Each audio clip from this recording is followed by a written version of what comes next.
always love this event. You guys bring such great energy. Thank you so much for having us. It's such a pleasure to always partner with Startup Grind. This is our 6th year. I think when they started, there was about 200 people. So you guys have really multiplied. I'm very proud. And it's an honor to have Lorraine here. Lorraine is an incredible leader at Google. She really has led our marketing from day one. She was the first marketing hire in Europe. And if you think about it, Google has 8 products that have 1 billion users or more. And those products are really fueled by the marketing behind them. And she is truly the leader who does this and the mastermind behind the vision and the execution and building that team. So it is an honor to have you here. Thank you so much. Not at all. I love being here. I still feel that some days at Google we feel like a startup. I know that sounds crazy, but it certainly feels that way a lot of the time. So happy to talk a bit about the learnings along the way. When I joined, it was a very small team and small place. Feels different today, but still crazy. It's amazing. Still crazy. Yeah. Well, as you can tell by her accent, she's not from here. You grew up in rural Ireland, and then you worked in Europe. Can you tell us a little bit about how you came to work at this startup called Google? Well, I was working in a couple of different startups in London. This is back, 2001, 2002. The internet was really taking off back over in Europe, and I was working in a travel startup, and we were using Google AdWords to get our traffic up as we launched each country in Europe as a way to dial up our traffic for our site. And so Google didn't really have many people in Europe then, so I got to know some of the folks who were coming over, and they just said to me, come over and visit us. So I said, cool. And I thought I was going over as a client to visit, but then they started asking me all these questions about Europe, and I realized quite quickly I was being interviewed, and by interview 4, I'd kind of gotten my story down. And 22 conversations later, involving beanbags and dogs and all kinds of stuff, I realized that they were serious and they were going to build out the teams in Europe. And I joined, and it was amazing. And at the time, my dad thought I was nuts to join. He's like, "Who were these people?" Yeah. Google was very small, certainly very small in Europe, and there were a lot of very big competitors in every country. And when I joined, there were like 20 people in the London office. It was a Regis office. We didn't even have a meeting room. We were all in one room. We used to have our meetings in the park. And I had to buy a fridge because it was a hot spell. We didn't know where to put our drinks. And we didn't know how to pay for things, so I used my credit card. And nothing was worked out back then. But when I joined, we just had search, which was fantastic because I could spend a lot of time, like in my early days at Google, a lot of nights on the phone with the US and traveling over to the US a lot. But it was a super exciting time because we were just beginning to start launching products into Europe and launching all of our newer products like Gmail and Maps and Street View and YouTube. And it's such a privilege to work with the product guys and the engineers back then on those products and help them, launch them and bring them to Europe. So it was, when I joined, we just was super simple. It was one product, it was search, and that was it. And then, of course, we launched a lot of new stuff. Yeah, and then the history was made, right? Yeah. Well, as this audience knows, along every startup journey, there's lots of bumps and challenges. And I would love to hear about some of the toughest challenges that you had in those early days, kind of getting Google started in Europe. Well, I think the big one, especially being the most senior person outside of the US at the time, was internationalization. So everything was built for one big country, the US. And you'd build a product for the US, you build a new feature for the US, and then after you'd launch the US, you would think about how do you build country number 2? And country number 2 was harder than country number 10 because you almost had to rethink your entire infrastructure to be able to launch the product in a bunch of countries. Mm-hmm. Plus you obviously had translation and in many cases for our products, licensing and local laws. In the UK, I had to keep pointing out, we spell words differently than in the US. You couldn't just assume like it was all Spanish everywhere, all English everywhere. We assumed a lot of those things in the beginning, and then you realize you actually had to get that right. Even we talked earlier about drop-down menus of countries. We didn't even agree which countries we were going to. Yeah. So it was a lot of that, what we would call localization meetings and getting internationalization right. And today we have that down pat, like we're an execution machine. We have product launch processes, it's clearly defined, but really, in those early days, going from one country to, even to 2 or 3 or 5 countries was really hard. And it was super frustrating at the time for me because we were becoming an R&D center for startups. So people would see us launch a great product in the US and then they would all launch it in their own countries because it was taking us so long to get from the US to, say, European countries or Asian countries.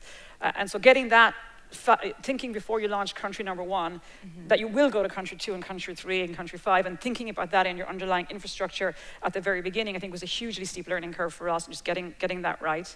I think another thing, especially in the growing pains of the earlier days, was prioritization. So Google's always been a let 1,000 flowers bloom kind of company. It's an and company.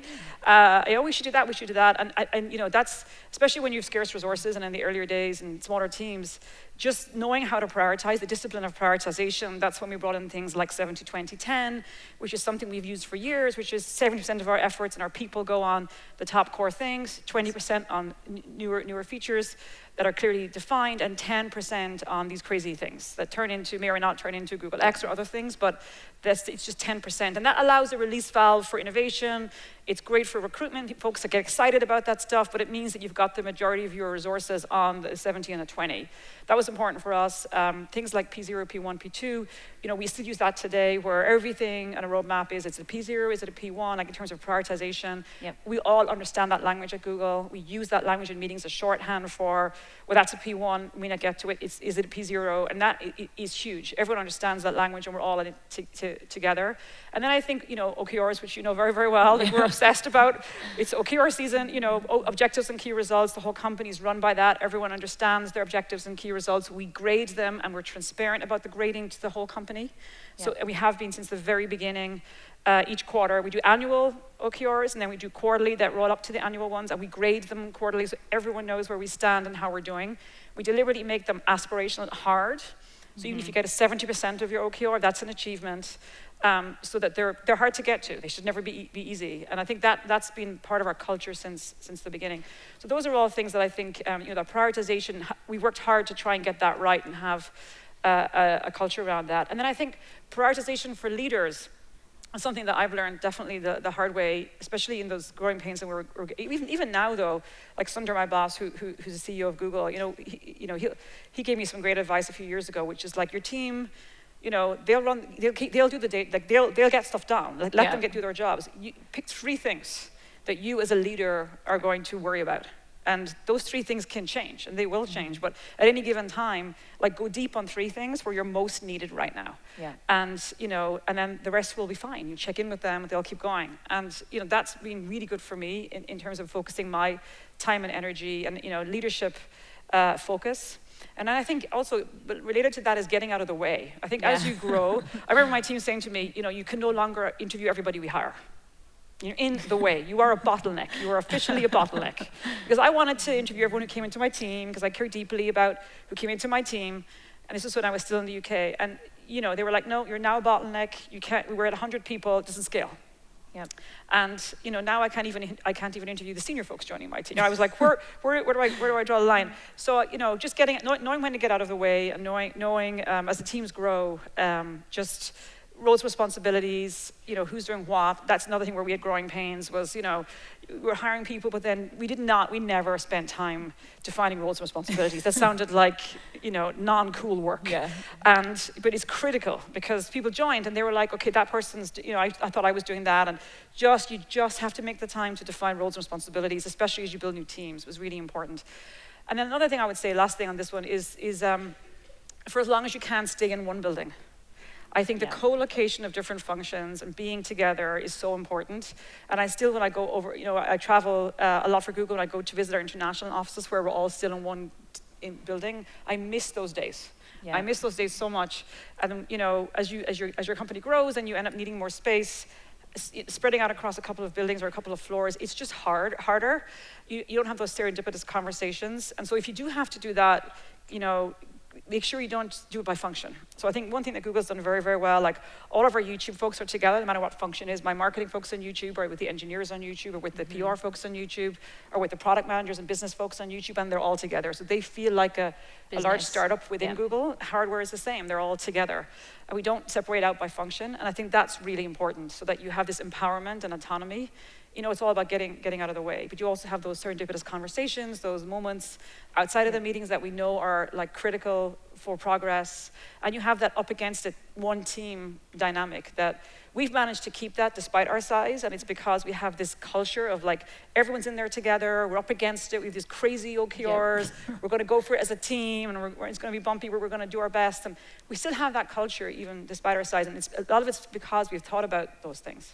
Yeah, I think it makes a big difference. I mean, even I noticed when you come to Google, or at Google, we all eat together at lunch, and it was so deliberate. Early days is saying we should actually bond as people, as humans, because this is what fuels our company, not just our great OKRs, right? And the time that we spent together on beanbags back then. Exactly. We're not quite as beanbag heavy as we used to be. No. And I think about some great advice you mentioned too is really thinking about from day one, what kind of company you want to be, how do you think of yourself as a leader? I think as you get to 10, 15, 20 people, there's already areas you can get out of the way, right? Yeah, definitely. And so for many of these founders, it's knowing sort of where to play in that. Yeah. I think one big challenge that founders have, especially on the marketing side, is there are so many platforms. We have dozens of platforms across social and new media types in the US. If you even think internationally, you're getting into a whole other fragmented market. And it would just be great to hear some of your advice on how these companies should think about bringing their product to market. What are some of the best practices in this very noisy world full of thousands of platforms, and how do you know if they're even effective? Well, we've certainly tried everything. We try everything, but we measure everything. Obviously, Google being data-led culture and company, we obsess about results and impact. And we are obviously very fortunate that we have a large ads engineering team who builds some of the best digital ads products out there. So we get to try those products and test them out for them, and give them feedback, which of course they love. And that's the opportunity for us. But I think it's super important. I would start with. Well, the biggest mistake I find a lot of the engineers and product folks I work with do is they try and talk about every feature they have on their product. Yeah. And you just have to pick a couple of winners. You have to pick a few, and you can do that through research, or just through, even if it's just your own gut instinct or what you really think.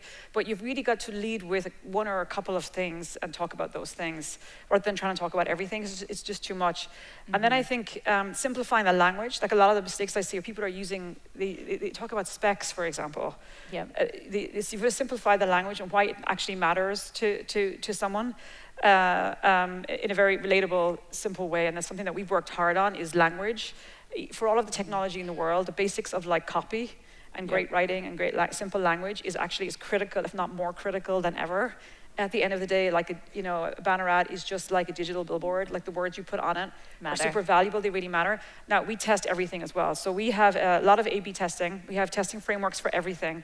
So whether we're doing a social media campaign, a digital campaign, YouTube campaign, whatever it is, we'll A/B test. We are obsessed about like conversion funnels. So we will test all the way through all kinds of options there to hone and optimize. We obsess about warm welcomes to products, sign-up pages. Some of the biggest learnings I had over the years is just the heavy duty of like across like 4 or 5 months of tweaking and optimizing a sign-up page, one page, the difference it can make even on mature products. Yeah. I can still see double-digit percentage growth just by working on the words, the language. Like we hired one person, she was a behavioral scientist, and the impact that one person had, even on quite mature products, just because she understood principles of language and the principles of behavioral science, something that something I've never known. And it was just extraordinary, even at this stage of Google size, one person can have such an impact still. And it was because she knew how to ask these questions, how to do these kinds of tests. So, a lot of our work is around, it's not the sexy stuff, but it's the stuff that really works, is the warm welcomes, the App Store optimization. I obsess about App Store optimization. We've moved a lot of our apps way up, Android and iOS app stores through App Store optimization, ratings, all that stuff, notifications, warm welcomes, signups. Like we've developed a toolkit in those areas. And the reason why I talk about this is it's the largely free stuff. Yeah. And it's super easy to bypass that to stuff you pay for, but doing this stuff well and continuously doing it, even in more mature, where you think you're done. I mean, products like AdWords, products like Chrome, very mature products. We are still today optimizing those pages all the time and improving the results. So I'm obsessed about that. That's a religion for us. In terms of the stuff that we go out and pay for, again, we do a lot of A/B testing, and it's really about results. And it's very hard to compare a lot of these different platforms because they're not on one measurement platform. So you have to try and find a way, you can't quite compare apples to apples, to try and find a way to use all your different data sources to try and tell a story, and that's the hard part. But we definitely have a toolkit now that we use a lot. We're an unusual advertiser in that we were a very large advertiser, but we're 75% digital. So we do use TV and outdoor and other media, and we love them, but we are very heavily a digital advertiser because it gives us great flexibility and we can dial up and dial down, and it's just really worked for us and we can measure it. We do love video. I'm a storyteller, so I love, I do think we are performance-led in terms of results. We spend a lot in mobile ads, for example, which we find very effective, very, very effective for us. But I also love work that not just makes you do something, makes you think something and feel something. It's something I talk about a lot with my team, and I think it's the difference between building a product and building a brand. Is you need to have that emotional connection, you need to have, reach people's imagination, you need to have empathy, and there's the short-term driving traffic to your product, and then there's the medium to long-term building a brand that can stand the test of time, and they're different exercises. So having a mix in your spend that's short-term performance-led and drives results, but also allowing some space for more purpose-led work, longer term, building that brand, more emotive work, like something like what we just saw with Google Translate, that there needs to be a place for that too. In an engineering culture like Google's, everyone runs to the performance-led stuff, and part of my job has been to teach folks that actually having the performance-led stuff, but also the emotive brand stuff together actually drives really great results, better results, and it accrues to the company over time. And that's been a journey that we've been through. Sorry, it's a very long answer. Well, I think one thing is amazing is Google has retained its personality as a brand, and I think that's because we really have built this ethos around marketing. This is who we are, and it doesn't matter if it's performance marketing, we haven't lost the creative, fun aspects. I always think about Chrome, like when your Chrome browser fails, it says like, oh snap, and you have this great little dinosaur. And I think that just infusing what is human and what feels like part of our brand and it's part of our values into every kind of experience that a user has is so critical. Well, that was Larry from the beginning for us. Like this playfulness came from our founders. And again, as you get bigger, not losing what your founders really wanted, not making sure you keep that soul. And I remember when we were updating our T's and C's, we said not the usual yada yada, which by the way does not translate. So wearing my internationalization hat is a disaster. I can't translate that, but in the US at least it was funny. Rather than saying like, "Hey, read our new T's and C's," and we knew we'd get, most people are trying to hide that stuff. We wanted to get people's attention and say, "Hey, you should pay attention to this." So we did something, and then the doodles is the gift that keeps on giving. I think I can't think of another company that would let anybody just play with their corporate logo. Most companies have giant brand and let kids play with their corporate logo. And we let Doodle for Google is one of my favorite projects, but we let kids design our doodles, and we put the kids' work on our homepage, which makes me very proud, and their parents very proud, obviously. So you always have this mom and dad who are super, super proud. But I think that playfulness, all those little moments, not losing those as you grow, and having them there from knowing when to use that, because if you overuse it, it's too much. And of course, you have to be in a serious business. You have to build serious products that work and our services that work for people. But having that humanity, it's really about humanity, that there's faces behind a product. And especially when you are products that exist within devices. They exist within a computer or within a phone.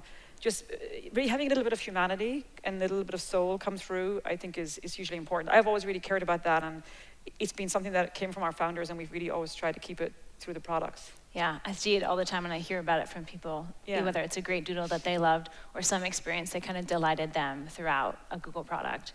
Well, 2018 was a bit of a challenging year, especially for big tech companies, including Google. And I would just love to hear how this last year and sort of the experiences have changed and shaped your strategy moving forward. Well, the first thing I would say is, it comes when you get bigger. So I hope you're all in that situation someday, I think we've always known that as you get bigger as a company, you just really have to grow up, and we're already 20 years old as a company still, so we're in those growing pains still, and you have to demonstrate and show that you have a greater sense of responsibility as you get bigger as a company. And so we've known that, and we've been doing a lot of things over the years, and so we're very committed to that. We're really committed to being a positive contributor to society. Yep. And we care deeply about that in all the countries we go into. What is our role, and how can we be good neighbors? How are we a net positive contributor to society in creating jobs and creating economic impact, in helping people, in education? And so that's been really important to us, and we will continue to that. I also feel like, you know, tech in general is getting a bit of a hard time right now. So I wanna, you know, this again why, you know, we put this video in the Super Bowl, and I got a ton of great response, because I wanted to, you know, remind people of the positive impact of technology in the world and on society. And, you know, I believe information is a fundamental human right. Google played a huge part in bringing information to everybody, and giving, no matter where you were in the world, having access to information, having access to the world's information, you know, from rural towns like all over the world. I certainly didn't have it where I grew up in rural Ireland, you know, and now everyone does, and it's amazing. And I think the internet's an amazing thing. And right now it's easy bash the internet. So I want to make sure we remind people that, sure, there's work to do, no doubt, but there's also great positives. But on top of that also, you know, we know that in all the research we do, and I'm a big believer in research, I'm a big believer in talking to our users, talking to customers, and listening to them. I think it's a huge role that marketing can play in a company, is know your audience, spend time with them, understand them. And that's actually a huge role like that my team played, even in the early days with the product folks and engineers, is just really being the outside in, being the voice of reason, the voice of the customer, the voice of the normal human being. Yep. And I think, you know, what's been clear to us in all of our research is the number one concern people have with Google is privacy, is everything we know about somebody, and then how we use that. And we've work to do. We've done a lot of great work. We launched, you know, 6 controls in one page, so you can turn those controls on and off. You don't want us to remember your search history, you just turn it off. Same for the videos you've watched on YouTube. Same for personalized ads. Same for location history. Making it simple. You just make it simple. Yep. You know, all in one place. It was all over the place. Even you couldn't find it. It was in different places in different products. Now all those six controls, they're all on one page. You can access them through your account, and you just turn them on or off. And so that was hugely important. We launched a few months ago our Global Safety Center, where we have our privacy principles and family safety and all the stuff we're doing there. So all of those things and more, and we'll do a lot more this year, because we know that's people's biggest concern with us. And we want to make sure that we, you know, make people feel like that we've got their backs, that we are on top of it, that we're very careful with their data, we're keeping them safe, and that we're very respectful of their data, and that ultimately it's their data and the user is in control. Yeah, and it feels transparent for them as well. Yeah, and I don't think we've been as transparent as we could have been in the past. We've been busy building great products, building great features, and we didn't prioritize that. We didn't prioritize that part. So now it's really about treating privacy as a product. Yes. And in which, you know, that's the language you have to use in a place like Google to get the product managers and engineers excited about it, is if privacy was a product, what features would you build? And we did that last year with digital well-being. You know, we said, let's treat it like a product. And so we built some really cool features, like a little dashboard on Android, so you can see what apps you've used and how much time you've used on them, like family links, so parents can manage their kids' time. You know, when you treat it as a product and you get product and engineering brains obsessing about it, because they can go build things, you launch some really cool features. And so I want to do the same thing now around privacy, just like we did around digital well-being.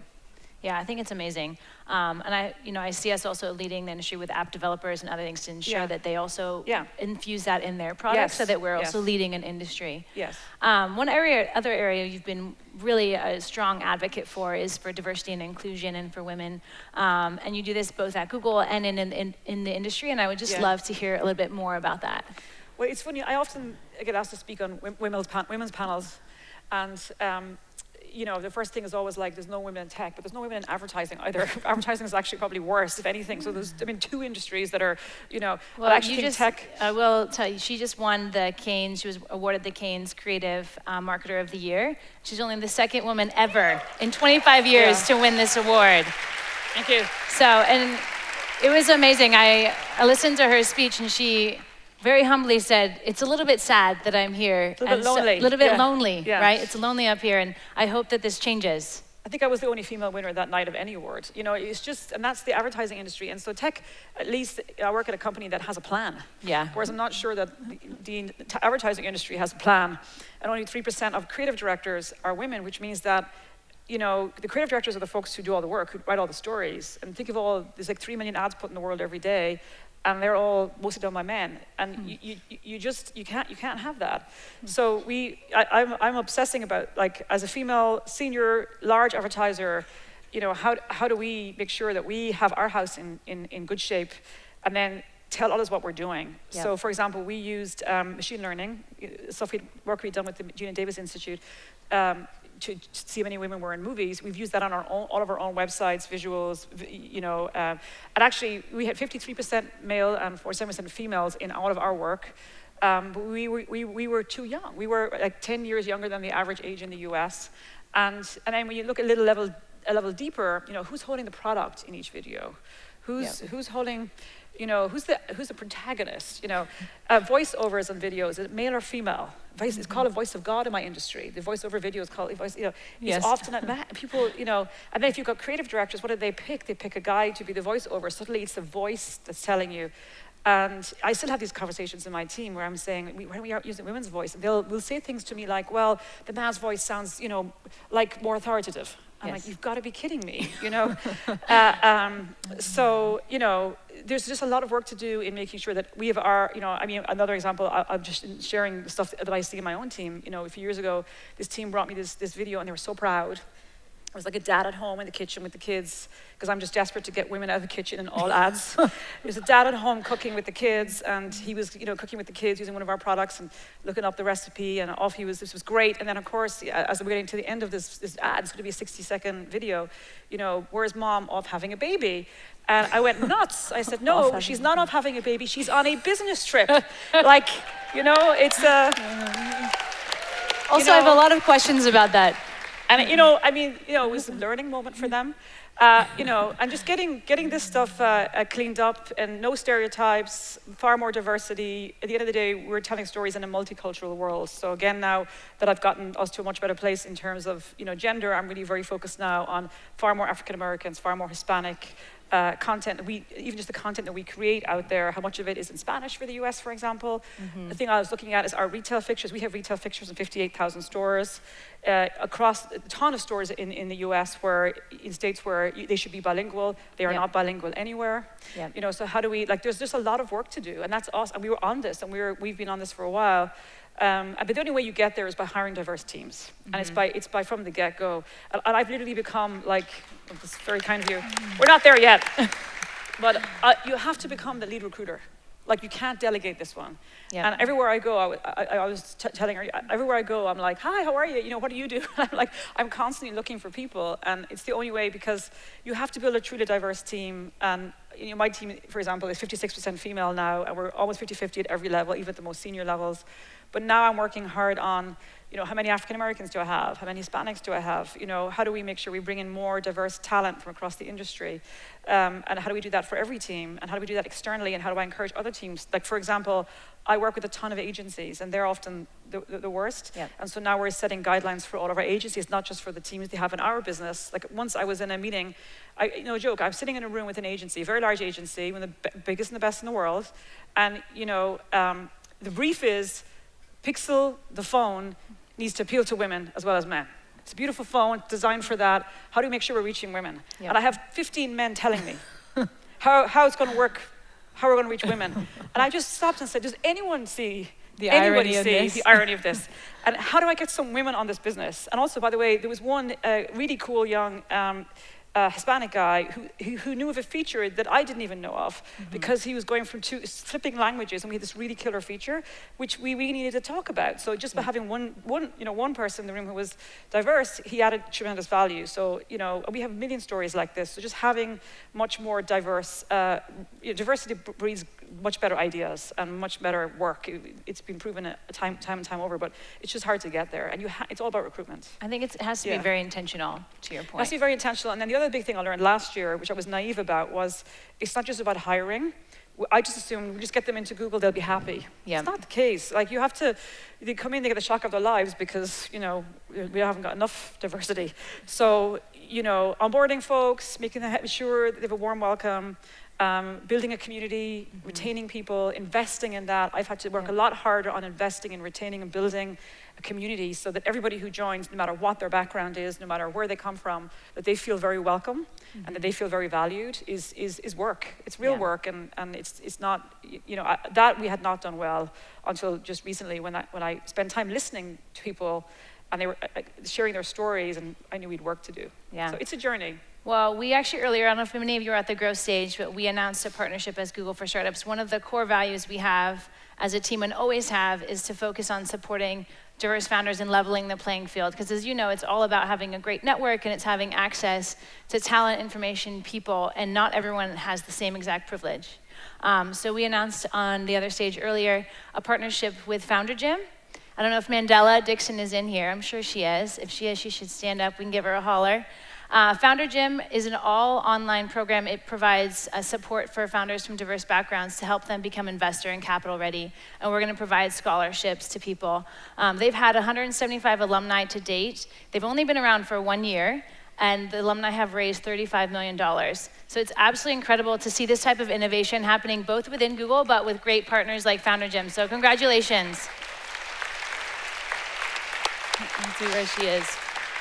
If you see her, you can't miss her. She's like, Mandela's probably the most energetic person in this room. So I'm sure you'll all meet her before the day's over. All right, one last question. If you had one piece of advice for a product or startups who are getting ready to put their product out in the market, what's your advice? Well, I saw it outside when I met Mandela's 5 startups here. Yes. You know, when they told me what they were doing, like, it's exactly what I saw in the early days at Google. It's the difference between, you know, I work a lot with product managers and engineers, and sometimes they'll have a great feature that they'll think is great, you know. So I would say to them, imagine you're doing a Mad Lib and you have to fill out, this product is great because it solves this problem for this person. Yep. Can you fill that out? Like, what's the why? Everyone runs into execution mode on the what, but what's the why? Why does the world need this? What problem, big or small, does it solve? And I saw that even just meeting these startups earlier today. Like, they really thought about that. All the products that they were launching, there was a clear use case. Yep. There was a clear use case for them, a clear need for them. They were solving a problem, and you could see why somebody would want to use that. Like, and that's where we've made mistakes over the years, is where we were launching something for competitive reasons, or because we needed to catch up, or because someone just thought it was a good idea. But whenever you're solving a problem, launching a product that solves a problem and that creates a daily habit or a regular use case, like, that is when life gets a lot easier. Like, it just, people just get it, and it makes a huge difference. Knowing the why. Why are people going to use this?